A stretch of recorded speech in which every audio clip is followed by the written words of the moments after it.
Welcome everyone to our election 2021 Toronto Centre Candidates Debate. My name is Hanan Nana, and it's my privilege to be your host today and welcome you on behalf of POXA, XUVotes, and the Democratic Engagement Exchange and Ryerson University. Before we get started, I would like to acknowledge that I'm joining you from the traditional territory of many nations, including the Mississaugas of the Credit, the Anishinaabe, the Chippewa, the Haudenosaunee, and the Wendat people, and now is home to many diverse First Nation, Inuit, and Métis people.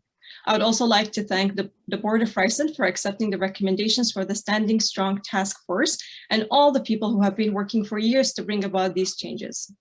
I'm a third-year politics and governance student, and I have had the privilege of working with awesome volunteers and students and community organizers on organizing this debate.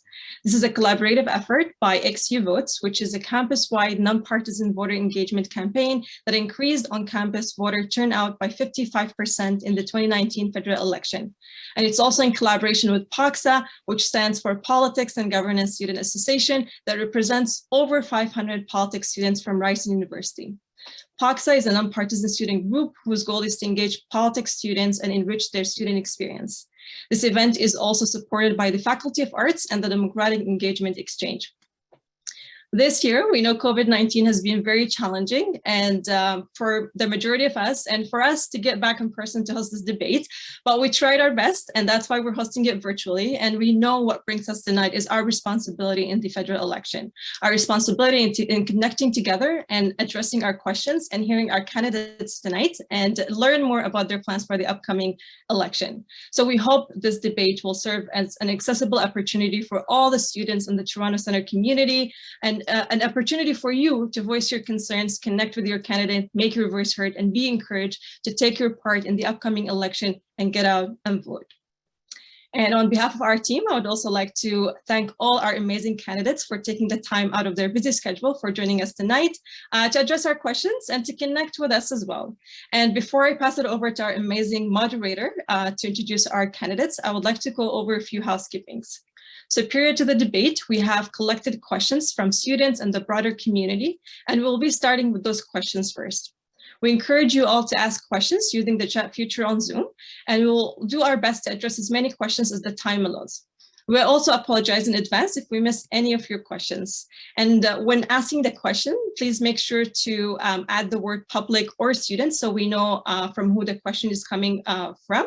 And also, if you are directing a question to a candidate, also mention the name so we can adjust that in our questions. And now I am pleased to introduce our phenomenal moderator for tonight, Martin Regg Cohn. Martin is a political columnist for the Toronto Star and a former foreign correspondent. He's a visiting practitioner in the Faculty of Arts and a founder of the Ryerson Democracy Forum. He is also a senior fellow at the Monk School of Global Affairs and Public Policy. Over to you, Martin. Many thanks, Hanan. Amazing job by you and everyone in the Politics and Governance Students Association on campus and XUVotes. You've worked really hard in organizing this debate and persuading the politicians to join us tonight. Now, in my day job, I'm a political columnist at the Toronto Star, so I'm paid to critique politicians. But in my other life, I host the Ryerson Democracy Forum, where we hold politicians to public scrutiny.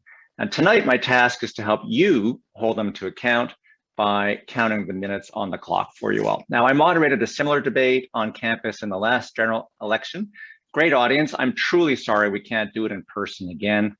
Last time I had to caution the students not to interrupt or heckle aggressively. And this time, thanks to Zoom, there's going to be zero tolerance for heckling tonight. You just can't, for better or for worse. So no rules about heckling, but I'm just going to run through the ground rules quickly about talking to each other. So after the introductions from me, each candidate will have 1 minute for an opening statement. After that, Hanan will read out the questions and I will watch out for the answers to make sure nobody goes into overtime. You'll each have 1 minute to respond without interruption. After everyone has their turn, we'll move to an open debate of about 2 minutes. You can interrupt, you can question each other, and even answer each other if you want. I'm going to be strict on the 1 minute responses. I may let the 2 minutes of open debate go a little longer if we're all on a roll. Candidates, please watch the timekeeper for the countdown. You'll get a yellow card at 15 seconds and a red card at 0 hour. Sounds like a soccer game, so it's not that hard. So those are the rules. Everyone has seen them and agreed to them. So we're good to go. And just a reminder, now's the time to start thinking about your own questions for our guests and send them over. Let us know your name so we can give you a shout out, and then we'll read them out.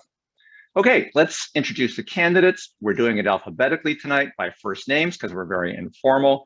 I have written a brief biography for each of them because I like to humanize politicians. They really are human, and it helps us set the stage for the debate. So here we go.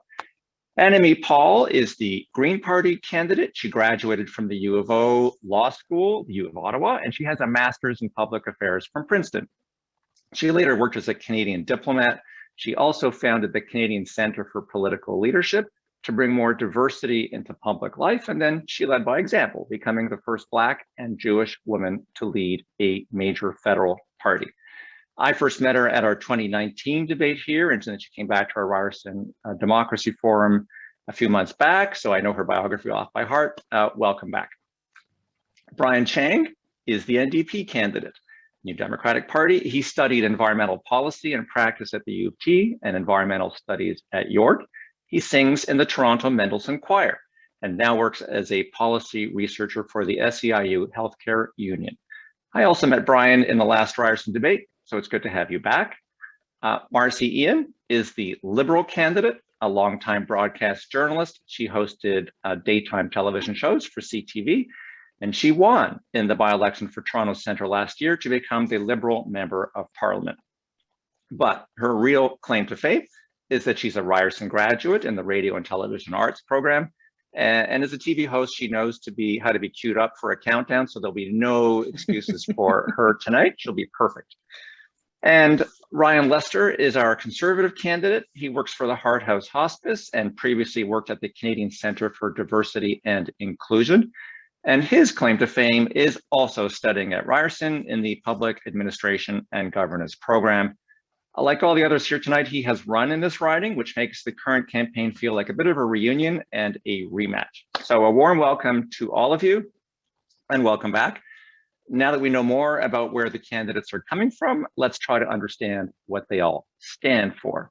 And before we open it up to the audience, the student organizers have asked me to kick it off with an opening question just to get us all rolling, and then I'll stand down. Just a reminder, Annamie, you are the first up, and you'll have 60 seconds, so here we go.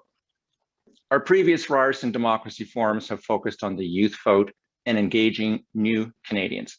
We know that the student vote was hugely important in the last couple of elections, but it's under pressure this time. COVID-19 has gotten in the way of campus balloting, on-campus ballot stations. So every politician that I know always talks up the youth vote, sometimes talks down to young people, but my question is, how are you personally going to connect with young people or new Canadians? And by the way, sometimes you can be a young person and a new Canadian, like our host, Hanan. So tell us in what you think are the issues that matter and how you are going to connect. Annamie. Thanks so much, and thanks so much for having me here. I also acknowledge gratefully that I'm on the lands of the Mississauga of the Credit, the Anishinaabe, and the Haudenosaunee. And Martin, I would never talk down to young Canadians. I've got two of my own at home who are my kids. Certainly, this is an election that we shouldn't be having, but given that we're here, it's one that young people should be paying close attention to, because the fact is that students and youth have been treated like second-class citizens for a long time, and certainly during this pandemic, whether it's cutting their emergency benefits, the lack of jobs, the lack of affordable housing, the voter suppression that you just mentioned on campus, and the climate, of course, the legacy of irreversible climate change that we are leaving to young people. Young people have really gotten the short end of the stick.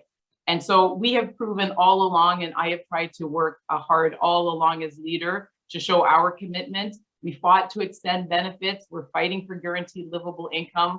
We're fighting to abolish tuition and cancel debt. We're fighting for universal programs. And more than anything, we have— I'm going to stop you on the more than anything, Annamie, because I'm trying to make a good example of all of us. Oh, I can't see. I didn't see the sign. Fair enough, and when that's a challenge. So if you like, I will let other candidates let me know. We're going to have some hiccups tonight, so let's be relaxed about the technical stuff. I gave you 5 seconds grace because I'm such a generous guy, and you were batter up. Let's go to Brian next. And Brian, before you start for your 60 seconds, let me know, can you see the timekeeper? Yeah, absolutely. Okay. So I pinned Dominic in the gallery mode as well too, so it's easier to see everybody as well as Dominic. And I did the same thing, Annamie. I am in gallery mode. Okay, so I guess we'll work through this. We'll all be forgiving of each other. And now, Brian, you have 60. Great, fantastic. Hi, everybody. My name is Brian Chang. I'm the NDP candidate here in Toronto Centre, and my pronoun is him. I'm really happy to be talking to you all, part of the X-University community. And it's really about thinking about the world that we want to build over the next few years. Because when I was a university student, I didn't think that I would be 34 years old and just getting my first time full permanent job. We have to create the conditions in which we're making sure that a decade from now, that you're not looking at medication costs that you can't afford, a downtown core that you can no longer live in, that's too expensive. And what does it look like if a decade from now, we haven't yet tackled the climate emergency? So the issues that we're dealing with start with youth, and they don't end with youth. It means that you now have the power to hold us to account as we push towards the world that we want to see. I look forward to the next hour and a half with you. My apologies, everyone. I couldn't see Dominic. It was because I switched it to a different view somehow, and so I was flying blind. Thank you, Brian, for backstopping me there. And our next candidate is going to be Marci. Thanks so much, Martin. The connection with youth has never stopped. It's one of the primary reasons that I ran. I've got a 17-year-old and a 9-year-old at home, and I wanted them to see that someone like me, that looked like me, could be in the halls of power. I wanted them to dream bigger. I wanted them to dream bolder. While at Ryerson, you mentioned that I am a grad, and I am, but while I was there, I co-founded a scholarship for young people from my program and made sure that they were given to kids that were coming from communities where they might struggle to pay tuition. And so one of the first things that we did after winning the by-election was create a youth council. I said, listen, young people are the wisest people I know.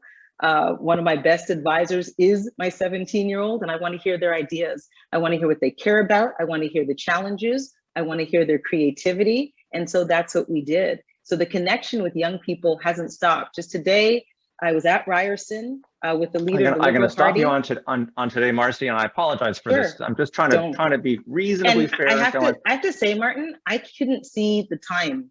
Okay, I couldn't see. I could before, but I can't now. Okay, so you've all been eloquent. Ryan will be momentarily, and we're going to work through this. I too lost Dominic, then he came back, and the technical team is trying to figure out a better gallery view. And Ryan, over to you. 60 seconds. Thank you. Hello, good evening, everyone. My name is Ryan Lester, and my pronouns are he and him. It's great to be here. I'm coming to you tonight as one of your closest neighbors from right behind the engineering building, where I have lived with my husband for over a decade. I get to see the connection, have a connection with youth every day. In some ways, I feel like I never left Ryerson because I live so close. I'm on campus a couple times a day, walking our dog Meatball, grabbing a coffee at Balzac's, engaging with even the tents that have been set up to encourage young people to participate in this election. And as you mentioned, a couple years ago, taking classes in the program, Public Administration and Governance. I'm a big fan of this institution and its students, and I'm very happy to see that the school is embarking on its next chapter to find a new name. I'm also excited to be fighting for you in this election to secure the future for everyone in Toronto Centre and Canada as we begin to recover from the impacts of this pandemic. And I'm going to be fighting for issues that I know that youth care about, issues like the blood ban and conversion therapy. Thank you. I'm going to, perfect, Ryan, and you beat me to it. I just talked over you at the end. So we've done a little bit of real-time adjustment. I think you can all see Dominic now because we have upgraded him to Spotlight. Annamie, can you see him as well? Yes. All of you can see Marci, and okay, great.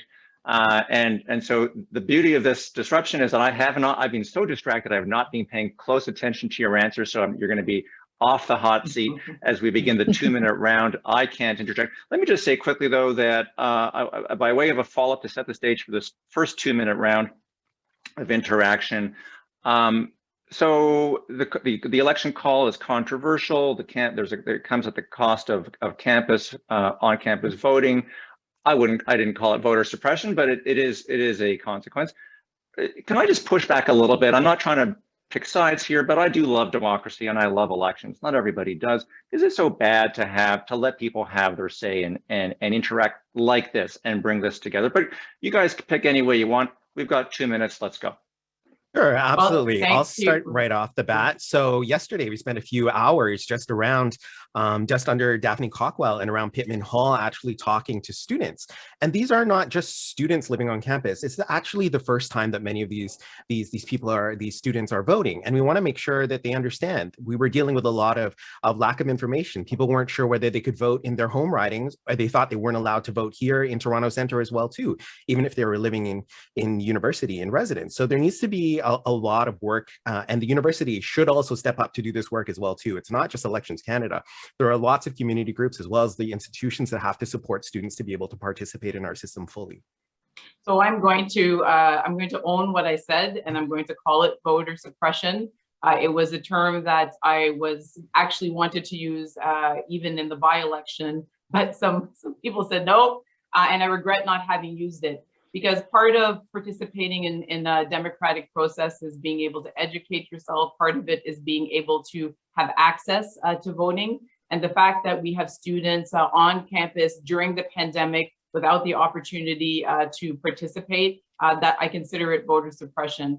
And Martin, we had an election here just about 10 months ago in the second wave of a pandemic. We shouldn't have. Anyone who's seeking to represent this riding should be aware of how difficult it is, and how twice that we've been asked to vote under very difficult circumstances. Students need real help now. The pandemic is not over. The Liberal government was asked to extend benefits to students for the summer. Many spent half of the summer without jobs. Low income and marginalized students are on their knees. They may be set back for life with the debt that they're taking on. There are solutions to that, and we should be back in Ottawa fighting for those solutions and working together across party lines to deliver them. 750 students were benefits of the Canada Summer Jobs Program, and I went and saw a lot of them during the past couple of months, and they were happy to be working, and the businesses that were able to afford those students were happy to have them. Those students in particular, the ones that I talked to, I'm thinking about Dixon Hall in Regent Park, were just so happy to be working amongst their community members and so happy to be getting that experience. That's something this government did. And with regards to the by-election, there was no way, this was a once in a generation pandemic, that we could leave that chair empty. We just couldn't. And so yes, it was hard. Yes, we didn't get to connect with constituents and prospective voters the way we wanted to maybe, but there was no way that we could leave that chair empty, not in these times and not in those times. Those students were the lucky few. The unemployment rate in May was 25%. I'm just going to let Ryan have a quick last word before we move on. Thank you. And I'll pick up right where Marci left off with respect to why that chair in this riding was empty in the first place. It's great to be with the same set of candidates who ran in 2019, except for Bill Morneau, who racked up too many ethics and conflict of interest violations and had to resign his position as Minister of Finance and as the Member of Parliament for this riding. That's what triggered the election, the by-election in this riding last year. That's what necessitated an election during a pandemic that nobody asked for and that nobody wanted, but that Mr. Morneau required that we all actually endure. And the same is true for this election. Nobody asked for this election. There was no loss of a confidence vote in the House of Commons. I think all of us can agree that there is a much better way to spend $610 million, especially since this riding has been to the polls twice as many years. So when you talk about— So Ryan, I think I'll stop you there because I want to just be fair on the time.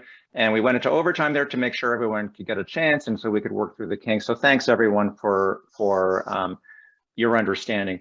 I am now going to let us hear directly from our audience questions. And just a reminder, this time, Brian, you will go first, then we'll rotate to Marci, Ryan, and then Annamie, and we'll keep the sequence going from there. So over to Hanan for the first question. Awesome. Thanks so much, Martin, and to all the amazing candidates. My voice is disappearing, sorry. So we have collected pre-submitted questions. So I'm going to take up a few questions from the pre-submitted, and then we are going to head to the chat, which I believe we're seeing all of your questions. So thanks so much for submitting, keep them coming. And the first question is coming from a student at Ryerson University. And we know this has been on the news and has been under debate, which is about the Ryerson University name. So do you agree with the Standing Strong Task Force recommendation to change the name of Ryerson University? As a recent newcomer and new settler on this land, I believe the road is long toward reconciliation because a lot of work has to be done and we need to take real actions.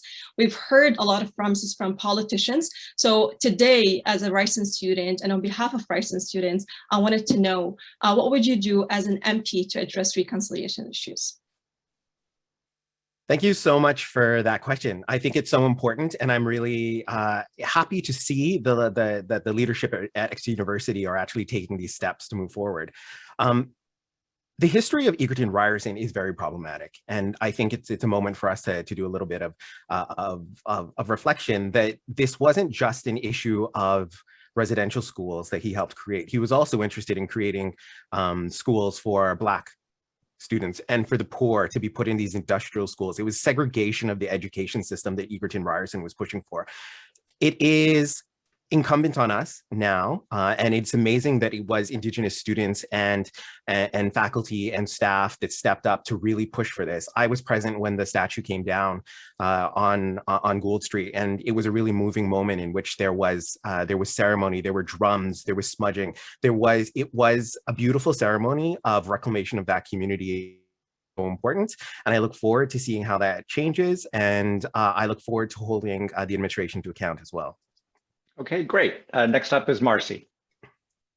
Thank you so much. I sat on the board of Ryerson for 5 years before I ran. And I was happy when this came up. I was happy when the president struck a working committee with regards to this. And I absolutely agree that the name should change. I said it before, I'm saying it again. It represents trauma. It really does. And people will say, well, it's just a name.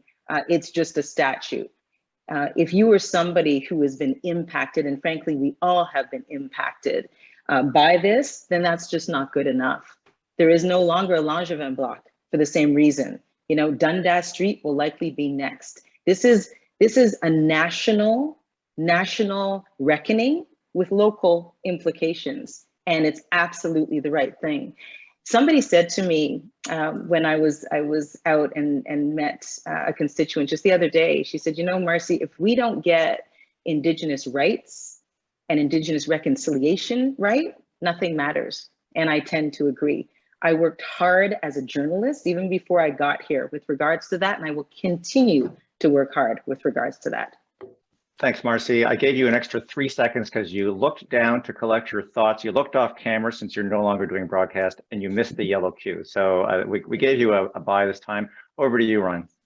Thank you very much. I said in my opening that I support and I'm happy to see that Ryerson is embarking on what it calls its next chapter to find a new name. But first, let me acknowledge the deep sorrow and mourning that Indigenous people across Canada and survivors of residential schools are experiencing. Our hearts grieve for Indigenous communities who are sharing in this trauma. Conservatives have long called for a specific timeline and a specific budget to implement all of the calls to action in the Truth and Reconciliation Commission report. Instead, what we see over the last 6 years of this Liberal government is a cherry picking of sorts of recommendations that are not really representative of the hard work that needs to be done to improve lives for Indigenous people across this country. So that's what I'd like to see. That's what I'm hoping to push for, is a specific commitment to a timeline and a budget, one that can result in people being held accountable and that can see finally the implementation of all of the calls to action in the Truth and Reconciliation report. Thanks. Annamie, over to you. Thank you. And I want to congratulate XU University on having taken this step on the road to reconciliation and having done that in a consultative way, and not even that, but like being guided by Indigenous leadership. I have to say as well, coming from a community where lots of promises are made and so few of them are fulfilled, that the time has come and is past due for action. It's one thing to say that you support reconciliation and doing the work, and then to take Indigenous children to court for years and years fighting a human rights tribunal ruling. It's one thing to say that you care for Indigenous peoples and reconciliation and fight Mi'kmaq fishers who are trying to earn a reasonable living for themselves. It's one thing to say that you support nation-to-nation engagement and then build pipelines through Indigenous territories. Here in Toronto Centre, we have a very large urban Indigenous population that is struggling with mental health, with affordable housing, and all of the things that have not been delivered in the last 6 years. Okay, thank you. And Dominic, I'm going to ask you going forward that when you hold up the yellow card, just keep it held up for that full 15-second countdown in case the folks on Zoom, it's harder to see. In person, you would be right in their line of sight. So we have 2 minutes starting now to pick up on Hanan's question. You can go at it, and I think we just touched on reconciliation a little bit, so maybe you can get the ball rolling on the ongoing, moving beyond Ryerson to reconciliation nationally. So reconciliation means to me, first, before I became the leader of this party, when we were speaking about George Floyd and anti-Black racism, I always sought to share that platform with Indigenous peoples, because so much of our histories runs in parallel and is the legacy of colonialism. Indigenous reconciliation to me and to the Green Party means being led by Indigenous leaders, because really that's all that's left now. We have the recommendation, we have the calls to justice, we have calls for justice and the calls to action, most of which have been unfulfilled. We need Indigenous leadership, and we need true nation-to-nation engagement. Concretely, what that means is, I think someone mentioned cherry picking. It means that you don't decide, these are the times that I'm going to respect self-determination and sovereignty, and these are the times that I'm going to ignore it. It's not easy, but we can't build a solid future for Canada on the shaky foundation of colonialism and oppression. I'm going to jump in since I mentioned the cherry picking in reference to some of the more easily implemented recommendations in the TRC, specifically the upcoming national holiday on September the 30th. It is, in fact, one of the recommendations in the TRC to commemorate Truth and Reconciliation. However, I'd like to remind the Liberal government that a national holiday will not provide people with clean drinking water on Canada's First Nations. It will not end a boil water advisory on reserves. It will not provide access to economic participation. It will not provide additional educational opportunities, and it will not end human trafficking rings that have abused Indigenous women and girls for decades. So I think that it goes back to having a transparent commitment in public on a timeline and a budget for the implementation of all of the calls to action in the Truth and Reconciliation report. You're right, actually, Ryan, it won't do those things. A national holiday won't do those things, but what it will do is put the spotlight on the issue and cause Canadians. We need clean drinking water more than we need spotlights. I think we need do whatever more economic advantages. Ryan, I think we need educational opportunities. We'll do whatever it and takes. I think we need to drinking tackle water. Okay, let's let Marci, Ryan, let's let Marci get some words in here. Thank you, Martin. I appreciate that. I was just saying that, you know, my friend is right when he says a national holiday won't do that, but it will put the spotlight on this important issue. And coming from a newsroom and working in a newsroom for 30 years where Indigenous stories, frankly, weren't covered at all, and people don't have the knowledge of what went on, the colonialism and everything else, our kids in schools aren't learning the truth about Indigenous lives. It's important to have that. That being said, 2/3 of those boil water advisories are gone. We are working towards it. We will do whatever it takes to get there. On top of that, I believe Annamie mentioned mental health. We have an Indigenous mental health initiative as well as one for the Black communities, because trauma is trauma. Marci, okay, Brian, I want to try to get Brian. Sorry, Brian, I don't want to time. jump in if Brian has something. Yeah, Brian, go ahead, because he hasn't had a chance yet. Sorry, thank you very much. So first off, I want to say, in terms of Indigenous reconciliation, it's also the calls to justice that are part of the Missing and Murdered Indigenous Women and Girls report that we must commit to as well, too. There was a Green MP who did not vote in favor of the United Nations Declaration on the Right as People's Vote. So I will take no lessons, or we should not look to the Green Party for Brian, Indigenous reconciliation. Please don't misconstrue that. The reason the MP did not vote in favor of that bill is because Indigenous nation after Indigenous nation came to us and said that the Liberals had not consulted them, had not asked them whether they wanted to sign. And if we're going to do true nation-to-nation engagement, every nation gets to speak for themselves. Those nations told us they weren't heard, and until every single First Nation gets a say, then we are not going to support that legislation. The vote was no. Quick last word to Brian. And then I will say, I will honor Georgina Jollybois, who was the Indigenous MP for Desnathay, Mrs. Nippy, Churchill River, who was the original sponsor of the bill to turn Orange Shirt Day, September 30th, into a national holiday. So I honor her work for that. Okay, that's the last word. Thanks, guys, or thanks, everyone. And back to Hanan for the next question. Thanks so much, everyone. And for the next question, it's also one of the pre-submitted questions. So poverty is one of the top issues for your voters in Toronto centers, and especially for the vulnerable communities. What is your position on universal basic income? And as an MP, what steps will you take to address child poverty in your riding? And this will go to Marci first. Okay. Thank you so much. Thank you so much for the question. Appreciate it.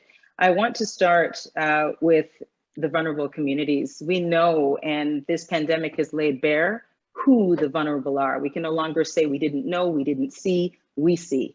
And a lot of them are in this riding. So when it comes to the government, our government having the backs of people in Toronto Centre and Canada, we have.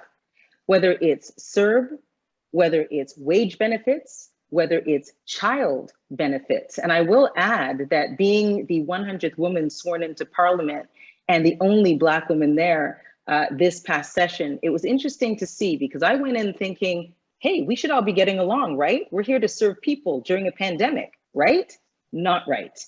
What I saw was a child benefit top up, a bill that was presented in January and didn't get through until June because there was filibustering by the Conservative Party, by the NDP, and it finally got through. But we've been there. We've been there for the people of Toronto Centre, and we'll continue to be there for the most vulnerable. Okay, over to Ryan. And just and Dominic, so you've got your 15 seconds with the yellow card, but do flash the red card after the 15 is up so that I'm absolutely sure. Over to you, Ryan. So this is a great question. This is something I hear a lot about when I'm talking to people about the very real and obvious problems that we see at the street level on a day in and day out basis in Toronto Centre. Problems that seem to have only gotten worse over the last few years and certainly have been exacerbated by the pandemic. Poverty is certainly one of the main problems that need to be addressed, as is housing. The Liberal housing strategy is woefully inadequate and just not functioning. Homelessness in this riding seems to have skyrocketed over the last 3 years, and it's fair to say even the 6 that the Liberals have been in power. To address homelessness in this riding, Canada's Conservatives will re-implement the Housing First approach, which has been watered down by the current federal government to aid in the fight against Canada's addiction crisis, and will revise the federal government's substance abuse policy framework to make recovery its overarching goal. Lastly, we'll invest $325 million over the next 3 years to create 1,000 residential drug treatment beds and build 50 recovery community centers across this country. Okay, next up is Annamie. Thank you. And really, I don't, just to be clear, I don't doubt the sincerity of any of the candidates in terms of their concern for this riding. I do have to say, though, that we have had enough decades of leadership from the same party in order to see what it has brought. Poverty is up in this community. Anyone who is walking through this community and sees the food bank line stretching around the corner, the encampments full of our neighbors, sleeping in tents in the park at all times of year, doesn't have to be told that poverty is here and that we have not attacked the root causes of poverty. And so absolutely, we believe in a guaranteed livable income. We have been fighting for one for years. We've been trying to build a consensus around it for years. The Liberal membership voted for it in their convention. Unfortunately, it's not in the budget. We will keep supporting that and supporting affordable housing and supporting for students, free tuition so that they don't have to live in poverty as well. Over to you, Brian. So on the guaranteed livable basic income, New Democrats will pilot that program, beginning with seniors and the Canadians with disabilities. We want to lift people out of legislated poverty, which is what programs like ODSP do. And we want to make sure that people have access to what they need. And we will continue to expand that program with strong public services over the decades ahead. What poverty looks like is actually the ability to not afford things. So if we imagine a future in which your medication is already paid for. You just need to show up and use your OHIP card when a doctor prescribes you medication. Imagine that there is affordable housing that's available for you, for your needs, that's appropriate to you as a queer elder, as a disabled Canadian, as a senior, something that's appropriate to you and what your needs are. We can have these options. We just need to be prioritizing and putting our money where it matters. Instead of the Liberals, which are focusing on the ultra wealthy and the ultra rich, we should be focusing on everyday people and lifting the floor for all people so that poverty is not a reality in Toronto Centre or anywhere in the country. Okay, Brian, you get a gold star for being 1 second under time. Thank you for that. All right, folks, we have 2 minutes to engage on this. Over to you, and feel free to jump in on specifics. Childcare, pharmacare has been hinted at, and accountability. Brian, I love your vision, and I agree with it. And we were very proud to vote with the NDP on the NDP private members bill for universal pharmacare.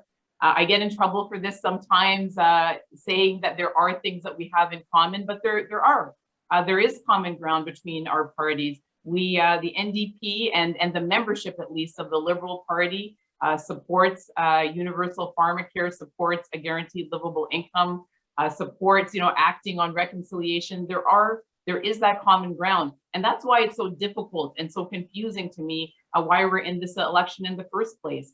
Is there not a way for us to acknowledge each other's contributions, to come together and to work together to get people the help that they need?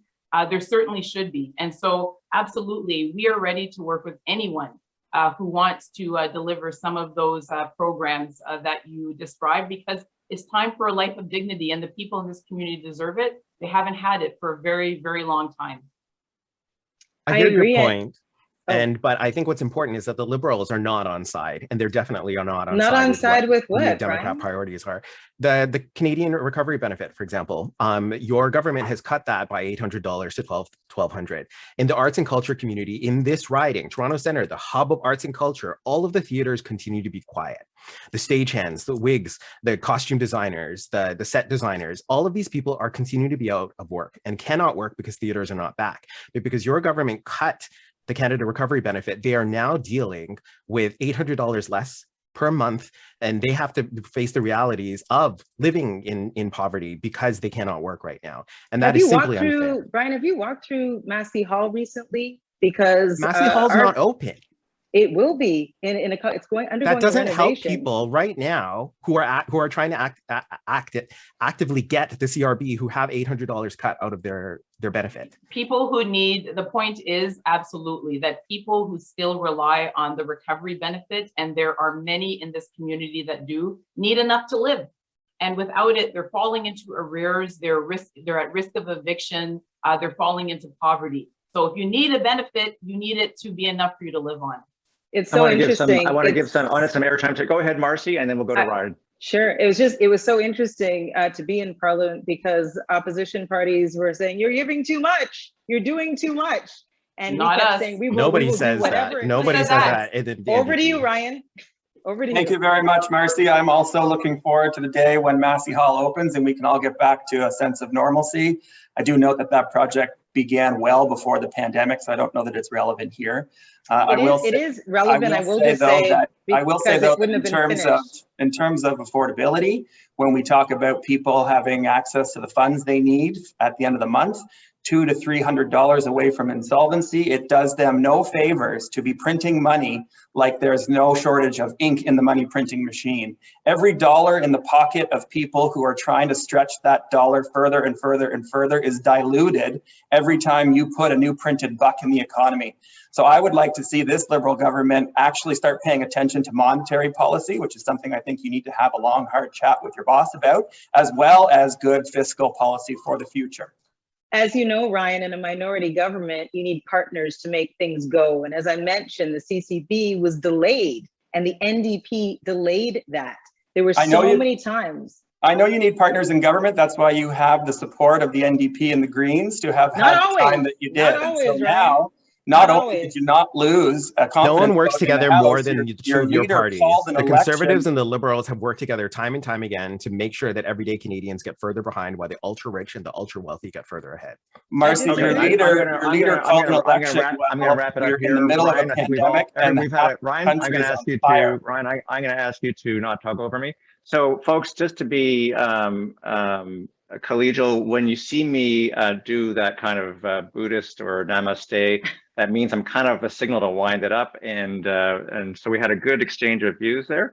We're going to move to the next question. Before we do, I got a reminder from John Beebe from the Democracy Exchange, who is one of our guiding lights, to just remind everybody, this is like a public service announcement to break up the tension and stick to democracy, although the tension is democracy.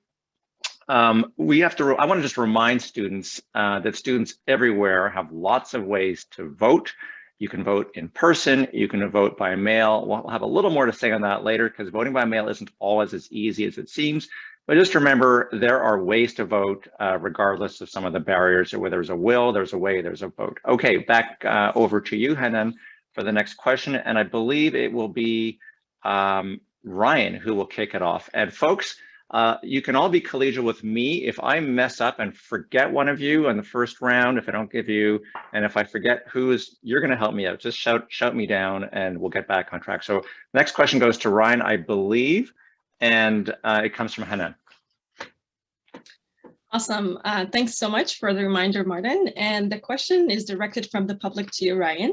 Earlier, you mentioned that you will fight for the passage of the ban on conversion. How do you propose doing that when the Conservatives are the ones who opposed and a large number of members voted against the bill introduced by the Liberals? Thank you very much. First, I'll just echo what Martin had to say about access to voting. You can visit my website at ryanlester.ca, where the very first up the top is a link to register to vote by mail. If you register before September 14th at 6 p.m., you'll receive a special ballot and all the instructions are contained on the site there for you.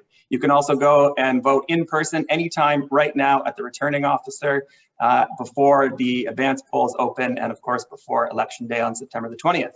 In terms of conversion therapy, this is something that I oppose, period. There is no scenario in my mind where conversion therapy, even in the presence of a religious practitioner, should be legal in this country and should be allowed to participate anywhere on planet Earth. It is something that I am dedicated to fighting to end. I know it is something that members of the party voted against, and I will use the tactics I learned when I worked at Egal Canada Human Rights Trust to meet people where they are, to have conversations, to share my lived experience, and to learn from them the reasons for the views that they hold and work towards an understanding that ends in a result that ends conversion therapy in this country. Okay, over to you, Annamie. And well, remember, folks, we're going to have 2 minutes afterwards to engage. Well, we also support and supported the bill to ban conversion therapy. We didn't actually think that it went far enough, but it was certainly a good start and our MPs voted for it, which makes it all the more disappointing and painful that the government chose to dissolve Parliament and to let that bill die rather than see it turned into law, when we know that in our community of Toronto Centre, that there are so many people that are in need of that bill and in need of that protection. These are the kind of real life implications of calling an election when it wasn't necessary, when Parliament was working. There is business that needed to be done to protect people better here in Toronto Centre, whether it was a residential tenant support benefit, extending the emergency benefit for students this summer, getting to work on true affordable housing, getting to work on abolishing tuition, all of these things that could have been done, decriminalization, they weren't done because we're here in this election. Brian, over to you. Thank you so much for this question. So conversion, I don't call it therapy. The proper term in the community is actually conversion practices, because it is a violent practice that should have no place in Canada. And because of NDP MPP Cherry DeNovo here in Ontario, it is banned for youth. But in other parts of the country, because the Liberals have not taken action on this in a timely manner, it is legal in many other parts of the country.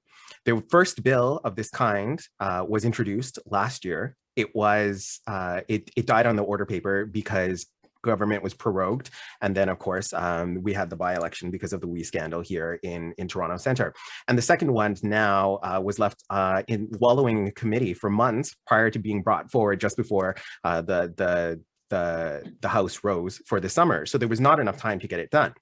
What I will say is that every time this bill comes up, we bring survivors to Ottawa. They have to testify, and it's a painful process for them. So our process must support human rights, and it must support survivors through this process and stop using them as a political game for gains. Marci. Ryan, I'm wondering if you want to come and join the Liberal team, because clearly you're with the wrong party when it comes to this issue. I will then, I have to speak about lived experience. I was in Parliament, and to say that Parliament was working well is a stretch. I sat in committees that were filibustered. I sat through sessions that were filibustered. I sat through virtual Parliament that was filibustered, and there was time. What I will say is a re-elected Liberal government will get this done, and it is top of mind and top of the order paper. There was time. It's just that we didn't have the support from opposition parties to get it done. Okay, we'll go to the open debate for 2 minutes. That is just breathtakingly untrue and incorrect. The Liberal Party has been in party for, and again, I want to say again that I respect every person here, and so it's gonna be about accountability. The Liberal Party has got to be accountable for this. The Liberal Party has had 6 years, not only to make conversion practice, thank you, Brian, a thing of the past, but also to do other things. Where is the ban on the homophobic, anti-scientific blood ban? Where is our bill for that? There are things that that particularly in Toronto Centre, given the size of the LGBTQ2S+ community, that we needed, that could have been delivered. And Marci, really, the opposition is there to hold the government accountable. It doesn't mean because you're asked questions in committee and that you're pressed for answers and pressed to do things better, that Parliament isn't working. Your budget passed. Okay, let's share. Annamie, I'm going to ask you to share some of the time. Anyone else? I can jump in here. I think I'll thank Marci for the invitation to cross the floor, and I will respectfully decline. I will say, though, that I did vote for the Prime Minister in 2015. I was very encouraged by the promises that he laid out to the electorate, myself included, promises that were important to me. Promises like ending the discriminatory blood ban that Annamie has mentioned. It's 2021 and I can't donate blood, I can't donate blood plasma, and I can't donate my organs. So every time I hear a Canadian Blood Services emergency appeal to the community for blood products, I feel shame. And I know that that is something that our young people who are struggling with their identities and thinking about coming out are also wrestling with. They see on one hand a government that talks a lot about inclusion and diversity, and then they see a federal government who's had 6 years to end a ban that discriminates against them in the very same breath. Okay, let's, Brian or Marci, either of you want to weigh in? Yes, so I want to say that there needs to be a different type of approach that we're taking. So the bill does have its flaws, but we also have to remember that there are people at the other end of this, and especially in this community in Toronto Centre, which is the largest 2S LGBTQI+ community in the entire country. We have to make sure that we're addressing these in a really meaningful way. And we should have a member of Parliament who we don't need to convince that this is an absolute fundamental issue to our community. We're talking about basic human rights. When it comes to the blood ban, I can't get blood because I have sex with my boyfriend. I can't donate organs. Conversion therapy is legal in many other parts of the country. Here, it's not in Ontario. Like I said, we have to continue to push for this right across the country for basic human rights. And the fact that we can't get the Liberal government on board for these things to accelerate them and push for them is really problematic. Okay, we'll give the last word to Marci. Thanks, Martin. I'm not even going to begin to defend this because I think you're right. We have to do better. It's indefensible. Yeah, it is. It is. And I just got here. And so I want everybody to know, and the young people watching and members of the LGBTQ2S+ community watching, that I'm here and I'm pushing. Then you also need to fight for it. You can't just say that this is indefensible and then do nothing. Well, okay, I am fighting for it, Brian. How many years is it going to take? Another 6, another 10, another 15? Brian, it's been 9 months for me. So it's been 9 months in a pandemic. It's been 6 years for the Liberal government. So you're actually 9 months. It's been 9 months for me. You're continuing this. Folks, I think we gave this issue a really good airing, and we could go further in depth, but I think there are some other issues and some other students with questions, and you've all had a chance to make your points. So back to Henan.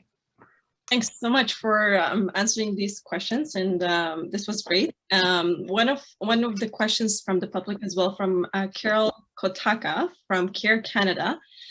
Women have been impacted by the compounding crisis of COVID, climate, and conflict, yet they are often the first responders in their communities, representing 70% of the frontline global healthcare workforce. Given recovery from the pandemic will rely on women in Canada and around the world, how will your party invest in women's leadership? Okay, and my apologies, I believe it's Annamie who is up first. Are we all agreed? Yes. I think it's Marci. Thank you Am I so wrong? much. Okay. I thought it was Annamie, is it me? I don't know. Brian? Go ahead. I don't know. Folks, let's Sorry, Annamie, Brian. Yeah, my bad. Sorry. Is it Annamie or? That's correct. I think it's Annamie. Yeah. Okay. For sure. There you go. Yeah. My bad. We have a parliamentary consensus. Dominic is resetting the clock, and you are now on. Okay. Thank you so much for that question. And as the daughter of a teacher and the granddaughter of a nurse who became a personal support worker here, I can tell you that, I have many personal support workers in my family. I can tell you that you're absolutely right. And we must never forget that so much of the disadvantage, so much of the pain of this pandemic, so much of the death of this pandemic and the burden has been laid on the shoulders of women. It is women who died in long-term care. It is women who took care of those women without proper sick pay, without proper benefits, doing backbreaking work. And it is women who had to go home and take care of their families. And so we know what we have to do. We have the tools, again, guaranteed livable income, paid sick leave, proper pay for the work that health workers do, and respect, because women's work is not sufficiently respected. And we see the price that we have paid for that lack of respect during the pandemic. Okay, Brian. I work at SEIU Healthcare, and we represent most of the long-term healthcare staff right across the province of Ontario, so over 60,000. And it has been really heartbreaking because part of what I do is help protect those jobs and negotiate contracts for them. And it has been ridiculous over the course of the last few months to see these for-profit corporations putting on the table, asking these workers who are overwhelmingly female, overwhelmingly racialized, to attempt to cut their sick pay, to attempt to cut their wages, to attempt to cut whatever benefits they have. And these are people who are making, in many cases, under $20, even if they've been working there for decades. We're talking about RPNs that are disadvantaged in our system. But in terms of supporting women, the New Democrats have been pushing for childcare for a very long time, and I'm really happy that the Liberals are coming on board now. And but we want to make sure that those are publicly provided spaces as well too. There's so much work that we can do, and I look forward to working with everybody to make sure that we can push for these things as Member of Parliament here in Toronto Centre. Marci, yes. Thank you, Martin. I'm going to pick up where Brian left off, and that's childcare. And what our plan is costed childcare. And it has been done in consultation, which is so important with provinces. 8 provinces have signed on. We're still waiting for Ontario. We hope that happens. But when you have provinces that are actually led by, conservative premiers saying, hey, this is a good plan, we know that we're onto something. $10 a day childcare and cutting childcare in half, then $10 a day childcare in 5 years' time is going to make a huge difference for women in this country. And this is why we've called it a she-covery. We know that by and large, women have been impacted by this pandemic. The women of Toronto Centre are on the front lines. They're PSWs, they're medical workers, they're teachers, they're grocery store workers. They're the people that are getting communities through, and we have their back. They have said to me, childcare is the #1 issue because many of the people who've had to make decisions about who stays home with the kids while they're learning at home are women. They've had to leave. They've had to leave their jobs. We're out of time there, so over to Ryan. Okay. Thank you. I think it speaks volumes and for itself when the #1 issue that Marci mentions has failed to be implemented over the 6 years that her government has been in power. Every time Canadians go to the polls, the Liberals parade out childcare, and they have been unsuccessful every time in implementing anything. And if you want to talk about women involved in this federal government, this federal government that claims to be a feminist federal government, think back to 2015 when the cabinet ministers were all being showcased out on the Hill, and Justin Trudeau said that it's time for 50% representation of women in his government. And then fast forward a very short amount of time to Jody Wilson-Raybould being kicked to the curb for standing up for what she believed in and what she knew was right.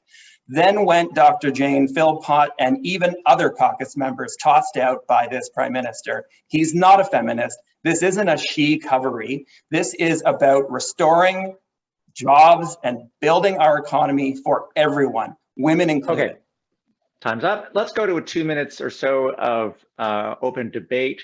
And I'm going to interject a bit of a follow-up to set the stage. Or let's focus a little more, since this is about poverty. Let's focus a bit on childcare. Maybe we can delineate the differences between the parties on childcare and about why it hasn't happened and why it's now being talked about. I say that, forgive me, because this has been an issue with a bit of history in terms of inter-party cooperation. So over to you, 2 minutes. I'll be quick. I'll be real quick. I mean, it hasn't happened before because you've got to get provinces to sign on. People have to agree provincially. The federal government can't come in and say, boom, childcare, provinces do it. You have to get people to sign on to a plan. And that has happened. 8 provinces have signed on, regardless of party affiliation. This is going to get done. And this is a party that has a finance minister and deputy prime minister that is a woman, a deputy finance minister that is a woman, who said to our women's caucus, we hope you see yourselves in this budget. And we do. This is a community that has many women doing badly paid essential work, whether it's personal support work or otherwise. And for those of us who have lived close up and seen our grandmas and our aunties go to work in pain because they know that if they don't, they're not going to be able to be paid. We hear the stories about those who didn't stay home when they should have, when there was COVID infection in their facilities because they wouldn't be paid otherwise. All of these things preventable, all of these things continuing to happen under the watch of this government. I just say that the time is up. And I think maybe because the Liberal government the Liberal Party has never had a woman lead it, perhaps they don't understand how important and essential and urgent these things are. And again, I ask the question, why was Parliament dissolved if universal childcare was so important? Why risk an election before you got these deals done and we saw the promise fulfilled? The devil is in the details. And what we do know is that these agreements have a habit of, in this formative stage, when they're kind of just happening and being proposed, this is when they're most vulnerable. Once programs are up and running, they're very strong, and the bureaucracy will often keep them alive. But we have to recognize that these are just plans at the moment, and they're not available here in Ontario because the Ford government isn't interested in this. They're contracts, Brian, not just plans. There is nowhere you can get a $10 a day childcare right now at this moment. Is there? No, there is not, but there will be. And that's where the contract comes exactly in. So this is a plan that must be worked towards over the course of the next few years. I also think it's interesting that the Liberals plead Brian, I want to just give a quick word. You had a good exchange there. Ryan, have we heard from you, and do you want a last word? Yeah, I'll again emphasize that the Liberals have made childcare promises in eight previous elections since 1993. I was 13 years old, and this government was making promises about childcare. After 3 decades of broken promises, Canadians have no reason whatsoever to believe the Liberals now. Unlike Justin Trudeau's plan, the Conservative plan will provide direct benefits to parents so that they can make the best choice for their own families. In contrast, Trudeau's plan is an expensive, Ottawa knows best approach. Thanks. And in addition to keeping track of everything else, I'm trying to figure out your age now from the clue you just gave about 3 decades of 13. Easy math. On top of that, I did ask the team, because I don't trust you folks, I'm kidding. I did ask the team to backstop me on the rotation so I wouldn't screw up.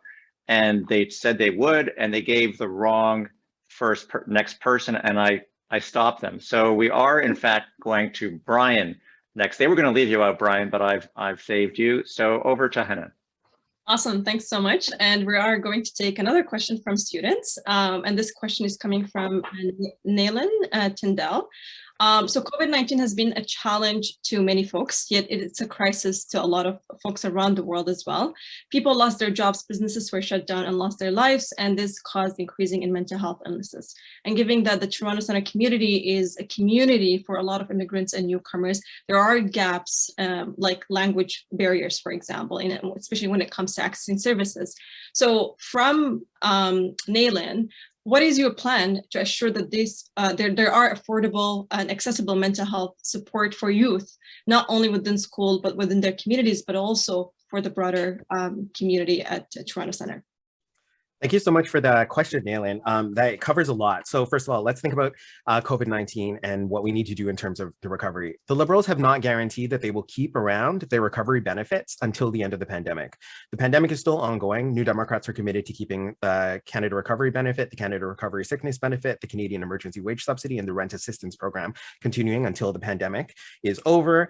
When it comes to mental health, New Democrats have been pushing for mental health to become part of our public healthcare system for a very long time. It's about time that we did it. It's very weird that everything above your neck is not included in our universal healthcare system. Tommy Douglas was the one that implemented this in Saskatchewan. It was always meant to be all parts of our bodies, including medication. It just has not, governments have not followed through with their commitments to do so. And when it comes to language barriers and people accessing services that are culturally, it also means that we have to invest in those community agencies. There are so many around this riding who are doing amazing work, and we have to make sure that we're continuously investing in them to make sure that people are accessing the language in ways that are appropriate to them. Okay, Marci. Thank you so much for the question. Mental health is health. And Brian mentioned the amazing agencies within Toronto Centre, and he's right. So whether it's Ms. Waybeek, whether it's Healing is One in Regent Park, we have made sure that people in our community get culturally appropriate care. So Healing is One, for example, run by a young Muslim woman. There are therapists there. There are different things that people can do in order to address mental health concerns. It's a safe space. Supporting Black communities, that fund has given funds to several agencies within Toronto Centre as well, because they're culturally appropriate. You're so right. Young people, I checked the numbers just the other day, and CAMH, although just outside of our riding is one of the leaders on this. CAMH says that suicide attempts by young people have doubled during this pandemic. And so that means having culturally appropriate places, safe spaces where they can go is important. And we've done that and supported that. Ryan. When it comes to COVID-19, we must never again be caught as unprepared as we were when COVID hit last year. Vaccines are the most important tool in the fight against COVID-19, and I encourage everyone who is able to get one. When COVID-19 hit, the Liberal government wasn't ready. Caught unprepared, they made bad decisions that cost lives and crippled our economy. We all remember daily press conferences where the Prime Minister said everything except when he expected to receive the next dose of vaccines, making it very difficult for the provinces to plan and distribute vaccines accordingly. Organized on the back of a napkin, it seemed at times, this vaccine rollout. A Hail Mary of sorts that very fortunately for the Prime Minister has generated some results. When it comes to mental health, I agree with Marci, it is health and it should be treated as such. The pandemic has deepened Canada's mental health crisis, a crisis that was already well and out of control before COVID-19 hit. Okay, over to Annamie. Thank you for the question. and anyone walking around our community, anyone speaking with agencies knows that everything is not all right. That a mental health crisis that we had before the pandemic has exploded into an echo pandemic of its own. There has been chronic underfunding of mental health at every level of government for decades. CAMH, the Center for Addiction and Mental Health, estimates that we are spending about 1.5 billion less than we should every year on mental health, and we spend just about 60% of the average of other wealthy countries on mental health.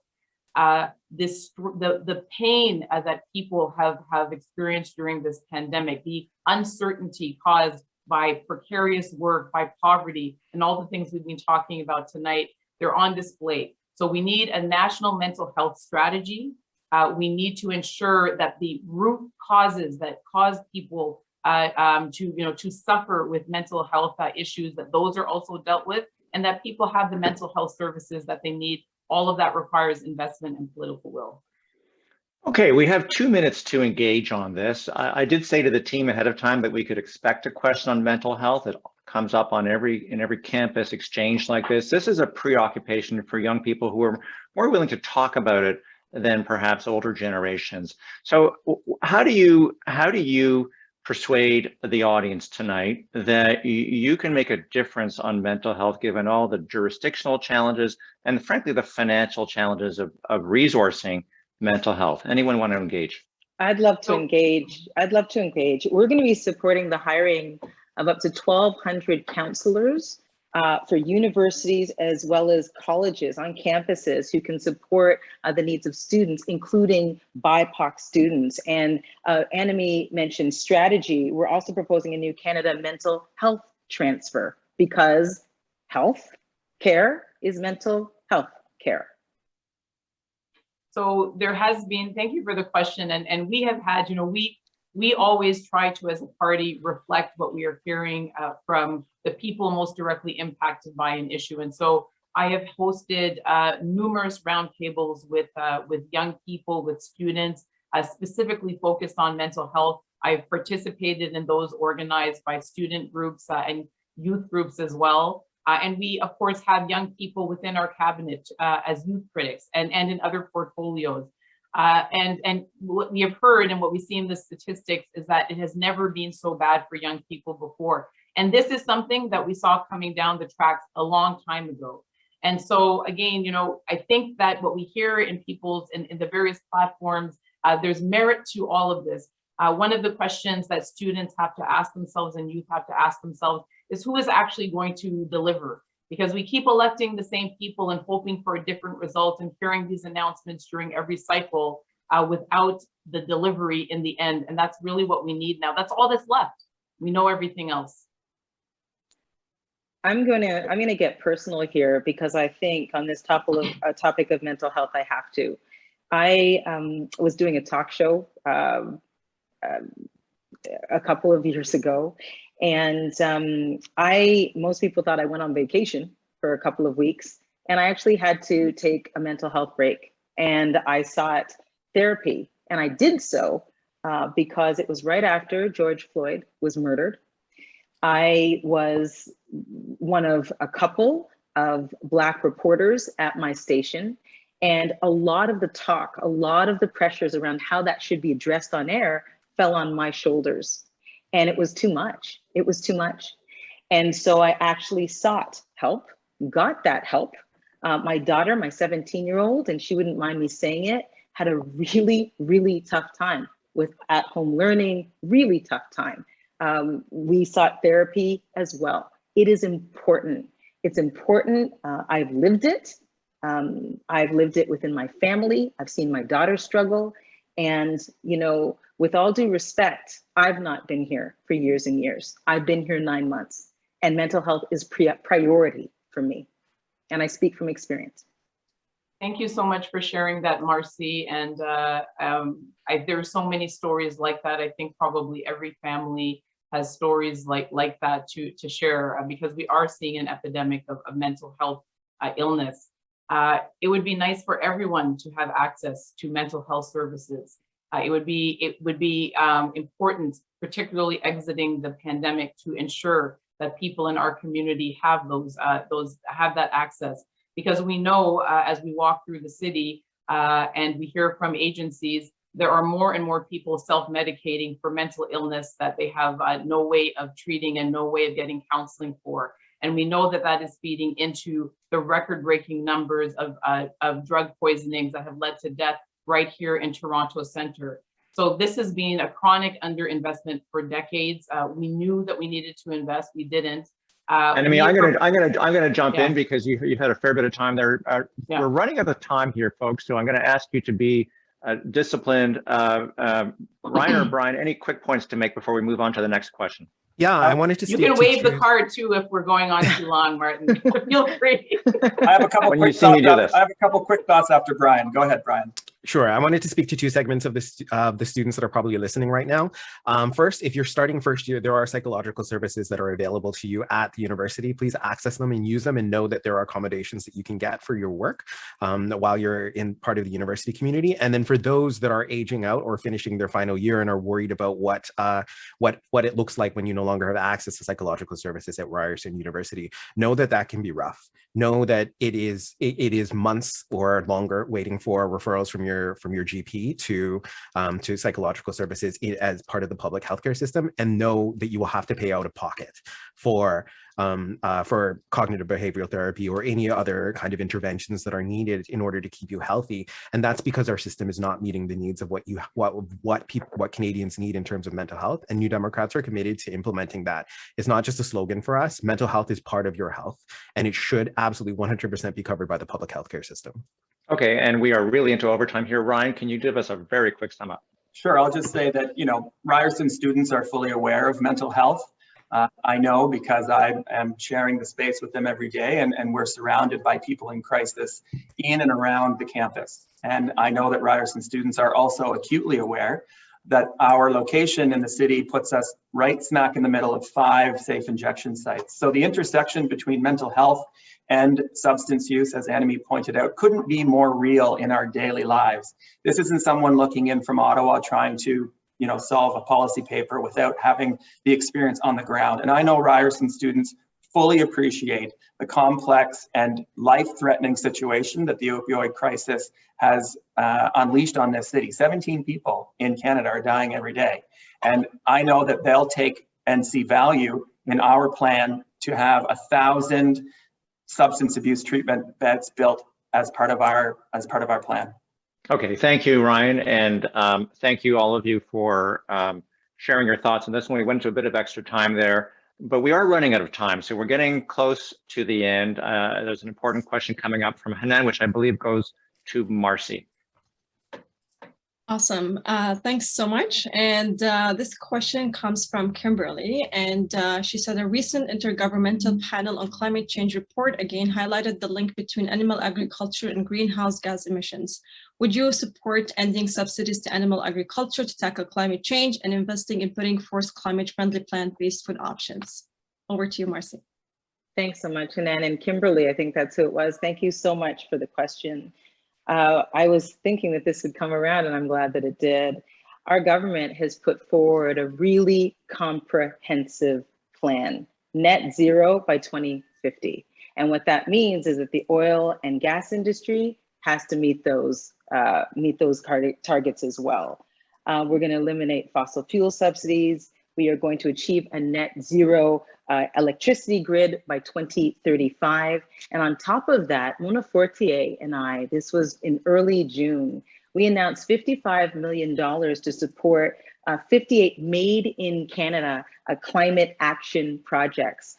Many universities, because young people are at the forefront of climate change action, receive funding. Ryerson was one of them, and it's meant to engage young Canadians in post-secondary environments in communities to find local solutions. Local, that's important to reach net zero by 2050.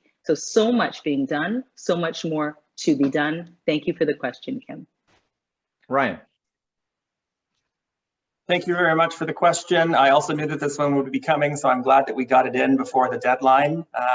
Canada's Conservatives have a serious plan to combat climate change, and it allows us to meet our targets and reduce emissions by 2030, all while repealing Justin Trudeau's carbon tax. A carbon tax is not an environmental plan.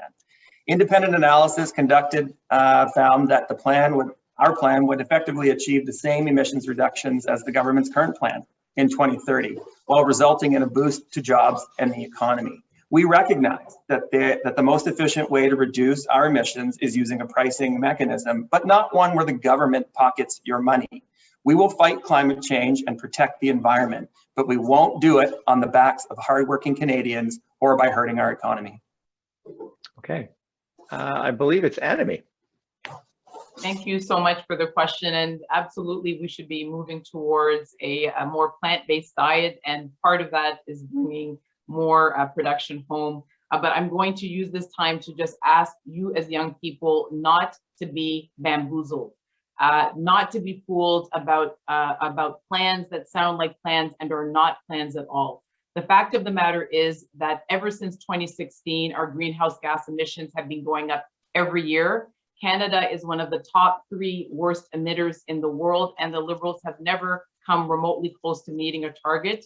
You cannot continue to build pipelines, frack gas, continue to do oil exploration projects, and subsidize the fossil fuel industry to the tune of billions of dollars and hope to meet your targets. We have the opportunity to be truly ambitious about the climate, to get our greenhouse gas emissions down, and at the same time create the jobs of the future for your generation of young people. Canada is being left behind, you are being left behind, and it's a decision now for you about whether you're going to support a real plan or something that is just smoke and mirrors. Okay, over to you, Brian. Thank you, Kimberly, for the question. So we do need to move to net zero emissions. I think everybody agrees on that. But we do know is that the Liberals and Conservatives have never delivered on climate reductions ever over the course of the last bit. And of the G7 nations, Canada is the only country that has seen its emissions increase over the Paris targets. So what we must do is actually just not think about this in terms of an economic question or just as one sector as agriculture, but thinking about fundamentally changing the way that we get around, the way that we heat our homes, the way that we build buildings, the way that we power those homes. And we have plans as New Democrats to tackle this in a really meaningful way that puts justice at the core of the work that we're doing, to work with Indigenous communities and make sure that workers are included in the discussion, that racialized people, queer people are part of the discussions, so that as we move towards this net zero future, and as we're moving towards all of these goals that you can find in detail for the New Democrat plan, that we're making sure that nobody gets left behind through that process anywhere across the country. Okay, so we're now going to move to an open round, bearing in mind that we're running low on time. So it's an important issue, but I'm going to be a little more disciplined this time. We have 2 minutes of open debate. I'm going to kick it off by asking, like every politician and every environmentalist talks up the sacrifices we have to make for climate change, and Canadians pay lip service to that, but they're not really that willing to pay up. A lot of pushback about carbon pricing and so on. So really, how do you as politicians convey the message that we have to get serious? I have a quick question for Ryan, Martin, if I might. Are you saying that climate change actually exists? Because your party isn't. No, that's just factually not true. Our party is saying that climate change exists, and we have put forward Ryan? a real plan to address it. A carbon tax is not a plan, Marci. You know it, and I know it. Canadians are struggling to get by. Your carbon plan, which lets the biggest polluters off the hook, by the way, and puts all of the collection of taxes on the backs of hardworking Canadians so that they maybe get a refund at the end of the year or maybe don't, is not an environmental plan. What we're putting forward is an actual serious plan to combat climate change that allows us to meet our target goals, actually the same goals that you've set. But we're not going to collect it and hold on to the money in Ottawa and spend it in a we know best, Ottawa knows best approach. To accuse any party in this day and age of the serious effects of climate change and the very real and visible impacts that it's having is just a cliche. You're talking to a former reporter. If I can just jump in there, I would say, I mean, I'm not sure that it's better to say that climate change exists and we need to fight it, and then to ignore all the things that you need to do in order to fight it, which is really what the Liberal Party has been doing for all of these years. We cannot continue to build new pipelines, to frack gas, to do oil exploration, and to subsidize fossil fuels and have any hope. At least the Conservatives are being honest by acknowledging that, because they intend to continue doing those things, and they know that we can't reduce our greenhouse gas emissions if we do. Martin, in answer to your question, this is the opportunity of a lifetime. There is a global green rush going on because energy is the future, but it's renewable energy. And that's where the jobs are. Building that infrastructure is going to create jobs all over the world. Creating the new technology is going to build wealth. $3 trillion by 2030, $3 trillion US. And so anyone who suggests that this isn't the greatest opportunity of our time is just falling behind. We are falling behind the European Union, behind the US, all of these countries that are lining up to make their economies the most competitive of the future, and that's in renewables. I don't understand why we're not seizing this opportunity. I'm asking every party to join us in doing it on behalf of all of the young people on this call tonight who are counting on us to secure a future for them. I think it's also I'm important so excited when I talk about this. So the Liberals declared a climate emergency over 2 years ago now, and then the very next day announced that they were purchasing or approving the Trans Mountain pipeline expansion. And what we know is that pipeline is now going to cost us $11.9 billion. That is enough to pay for the post-secondary education for every single student in Canada who is eligible and interested in going. So it's about priorities, and not only just about tackling the climate emergency. It means that the Liberal government and Conservative governments are interested in taking our public money and putting it in the wrong priorities, and we cannot let them continue to do this. New Democrats will fight back and push for real action and meaningful action in terms of retrofitting our buildings, making sure that we're moving our energy towards renewables, heavily investing in zero emission vehicles, and making sure that we're no longer putting fossil fuel vehicles on the streets, and making sure that we change the ways that we get around with fare-free public transit, and making sure that we are committing to our international goals and working in solidarity with our international community. But you're still building pipelines and fracking gas. New Democrats can't have it always. Can't have it always. The federal New Democrats are not building pipelines. It's one party, and the NDP is building the Coastal Gas Link. It relies on frack gas. It infringes on Indigenous sovereignty, and it is a brand new pipeline. And the NDP also supports Line 5, even though the Anishinaabe have specifically said that they consider it to violate their sovereignty. Again, there's saying the things and then doing the things. Even when it's hard, you can count on the Green Party to say and do what is right in protection of our climate. Okay, quick last word to Brian. I think what we need to make sure is that we're not... Sorry, just to be clear, Annamie is saying that the NDP is doing this. You're saying they're not. She says you are. What it means is that Indigenous peoples need to be consulted through these processes, and New Democrats are committed to making sure that that process happens. But should Indigenous people choose to go ahead with those resource programs, we must respect those decisions. The Anishinaabe do not want this project. They have said so clearly. I said the last word to Brian, and you've made your point, Annamie. So I've been cheating a lot through this debate, as you know, because I've been going into overtime for the debate, because you've all been great debaters. But we are just about out of time. Thanks to all that cheating. We are going to cheat one more time and go into a tiny bit of overtime. We're going to go a little bit, we're going to blow just a couple of minutes past 8:30. That gives us time for one more question on the condition that you all agree. It's a fun question, so you have to agree to all be succinct. Okay, this is a test of whether you can give a good answer fast. Okay, Hanan. I promise it's an easy question. What makes Toronto Centre unique? And who is going first? I believe it's Ryan, am I right? Ryan. Yeah. I have lost track. I'm going to have to take your word for it. I love this riding. I think it's the most unique place in the city of Toronto and in the country of Canada. I've had the great pleasure of living here for more than 10 years, working here, going to school here, and volunteering with great organizations in this riding. Every little pocket is different and brings its own unique resiliency and personality and attitude, and I simply love that. People here are tough.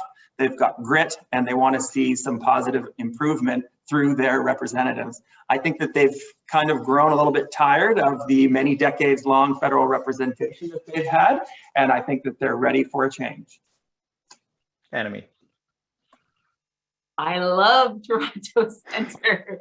It's somewhere again that, I was born. It gave my family as new Canadians their first jobs, their first opportunities. It is a place where the entire world seems to have been shrunk down into a community that you can walk across in half an hour. And what a beautiful thing that it is. It has been such a pleasure for me as the leader of a national party to take the entire country and even some parts of the world on a journey through the neighborhoods here, to see how resilient people are, how generous they are, even with the little that they have, how much they care about each other. What the community needs is a champion in Ottawa, someone whose first responsibility is to them, someone who sweats the details and helps unlock resources. I love this community. It would be an honor to serve it. Brian. So the village is here in this community. I live right on the edge of it at Yonge and College, and I think it's such a vibrant part of our community. One thing that I would like to work towards is actually getting it designated as a natural historic site because of the important battles against police brutality for the community in protest, rioting against lack of access to services for things like HIV, AIDS prevention, and the community coming together to fight and make sure that they're heard and that they have human rights. Within that community, I encourage, if you're new to the city, stop out and check out Glad Day Bookshop, which is the oldest operating LGBTQS2S+ bookstore left in the entire world. It's a fantastic spot. You can get a great drink there, catch drag show, go to drag brunch, highly fun. Highly recommend it. And then my favorite park in the area as well too is the Corktown Common, which is an absolutely fantastic place to hang out with your dog, take a walk, go for a bike ride, and it connects to a whole bunch of other places and trails. So this is a fantastic riding, and I'm really happy and looking forward to representing it as a member of Parliament. Marci.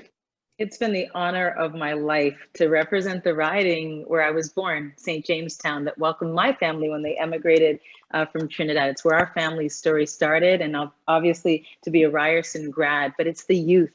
It is the young people of this riding that are so special. I still remember being out one day during the by-election and running into a group of kids and an older person, and I said, "What's up?" And they just went and introduced myself. He was a mentor. His name was Foad. He was mentoring some young boys and he was teaching them elevator pitches. And I said, "Elevator pitches, like for job interviews?" He said, "That's right." And they were doing it outside. And he said, "Let's run through them." And so I listened to these young men and their elevator pitches. They are now friends. The mentorship that goes on in these communities, the people that come back to serve, even when they move, they come back to serve, is unbelievable. And as was said before, it really represents Canada in its entirety. It is diversity at every single level. I love it. It's been the honor of my life to serve it. Okay, I am going to cheat one more time and steal from you the open debate that we normally have, which is limited to 2 minutes, because we have had so much more time along the way. And because Ryan, did I miss you? No, I think you went first. No, Am I right? I picked it off. Yep. Okay, You did kick it off. Yeah. Not forgettable to me. And even though Annamie has a lot on her plate, but you've all been very, very good in this last exchange, and you all just about hit your marks. And it was a lovely way to close. So I am going to just say to you that that is all the time we have. I want to thank all the candidates sincerely for participating in this democratic debate. I am a secret admirer of anybody who was willing to risk their life to run for public office. Thank you for your service. Also, a big shout out to the team of student organizers who did all the heavy lifting at the Politics and Governance Students Association on campus, XUVotes, and the Democratic Engagement Exchange led by John Beebe. Thank you also to everyone in our audience, really, who listened in, who asked really good questions. However, don't forget to vote. Remember, remember some of what you heard tonight, because it will help you to cast an informed vote, I hope. You know, I was a foreign correspondent for 11 years, and I saw people dying for democracy in various countries and you know, ducking bullets in order to cast their ballot. So the takeaway that we can never forget is that a vote is a terrible thing to waste. So stay sane, stay safe, stay focused on democracy. Please remember to watch the national leaders debate on September the 9th, anticlimactic after watching these guys go at it. Before I hand it to Hanan, I do have some news to share about our co-host tonight. Hanan is a recent immigrant from Syria who took her citizenship test this week, and the results are in. She aced all 20 questions. 20 في 20 سؤال بالضبط 100% ممتاز وأهلا وسهلا زميلي الكندي. Thank you for listening to me, folks, in English and in Arabic. I'm handing it back to Hanan. Thanks you, Martin. Martin. Thanks to everyone. This was absolutely great, and it was such a privilege to work with you all and host all the amazing candidates. I learned so much from you today, so thank you for sharing your plans and your insights on all these important issues. And as Martin mentioned, I just got my test recently, and I passed the test, but I was one of those refugees who arrived back in 2016. And if you're watching now, you're probably one of those who called on your MP, wrote letters, and welcomed thousands of Syrian refugees. And I'm not eligible to vote, like I'm still not eligible to vote, so I have to go through the ceremony process. But I wanted to remind you that you can do your part even if you're not eligible to vote. So it's a privilege to be able to vote in a country like Canada. Again, like because I'm not able to vote, I wanted to be engaged as a new Canadian and do my part. So I organized this debate with the help from the students and the Faculty of Arts and the organizations on board, because it's not only about me going out and vote, it's about bringing awareness to voting and encouraging other folks to do their part, because if I'm not able to speak about the issue, others will be able to speak and share our concerns and our voice. So I'm currently leading XUVote, and we are running a campaign in campus, and this campaign is called My Voice Matter. I encourage you, if you are a student or a community leader in Toronto Centre community and you're interested to support others and help them to learn about the resources available to them to get out and vote, we need you. So follow us on all social media platforms, and you can always connect with me at hanan.nana@ryerson.ca. And I'll be able to share more resources with you, and then we will work on empowering other students to do their part. And remember what Martin said, a lot of people are dying. They don't have the privilege like we do to get out and vote. So please make sure to do your part on September 20th. And also you can vote with many options. And lastly, I wanted to thank all the staff behind the scene who worked tirelessly with us to get all the candidates and support this debate. And I would also like to thank Martin, who was an awesome moderator for tonight. I learned so much from you, Martin, so thank you for taking the time to help us throughout this process. And thank you to our amazing team, John Beebe, Ashley, Dominic, and Catherine, and everyone who worked tirelessly on this debate. Stay safe, everyone, and thanks so much for tuning in.